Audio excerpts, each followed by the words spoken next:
My project is titled Anti-Manchu Revolution and the Making of the Chinese State. National identities are not timeless realities.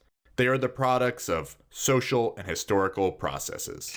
Historian Prasenjit Dwara calls the nation a historical configuration designed to include certain groups and exclude or marginalize others, often violently. The roots of the modern Chinese nation originate during the violent upheavals of the early 20th century, which culminated in the downfall of China's last imperial dynasty.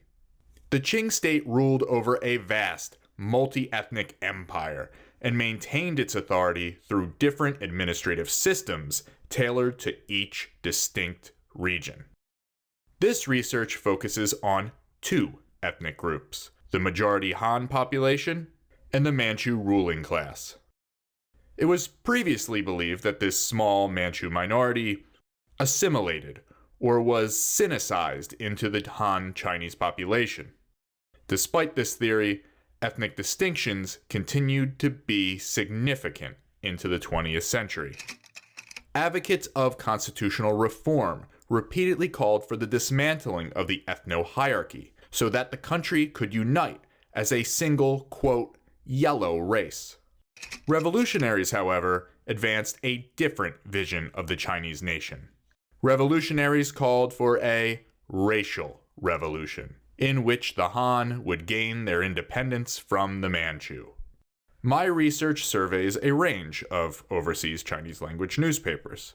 Published beyond the reach of Qing authorities, these papers exhibit the vulgar Han chauvinism that typified the revolutionary movement both on the mainland and abroad. Revolutionary literature exaggerated Han-Manchu distinctions. The Manchus were depicted as alien, foreigners with ancestral bloodlines entirely different from that of the Han. Manchu culture was lampooned, mocked as barbaric and anti-modern. Assimilation with the Manchu was also perceived as a threat. Wang Jingwei warned that assimilation with the ruling Manchus would lead to a Han cultural extinction, and he likened it to the genocide of Native Americans. Even the Han population overseas mobilized behind this idea of a racial revolution.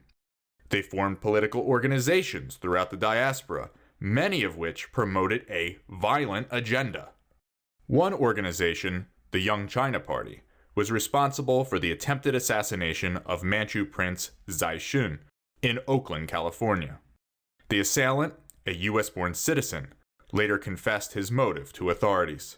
I do not hold a personal grudge against the prince. This is merely an issue of race, and it applies to all Manchu nobility. As ethnic violence broke out on the mainland in 1911, the overseas population mobilized Dare to Die battalions. Groups of highly motivated, mostly foreign-born young men that pledged to fight to the death for the revolutionary cause. And while their numbers were never large, their message was strong.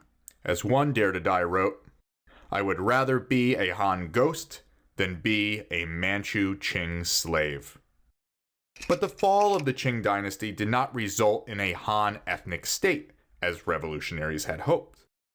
The new government, led by a Han militarist, made significant guarantees to protect the Manchu minority and worked to preserve the multi-ethnic state as 5 nations under one banner. A much greater concern for the new republic was safeguarding its borders. Dividing the country along ethnic lines would have left it vulnerable to foreign imperialism. Even as the revolutionaries became statesmen in the 1920s, it became obvious that their priorities had shifted.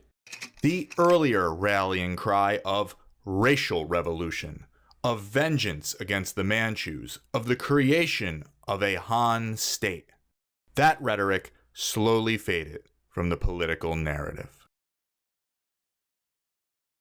A special thanks to my advisor, Dr. Kate Merkelhess, the CCK Foundation for funding the research for this project.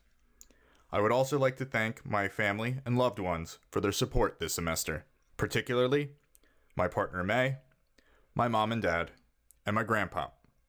I couldn't do it without you.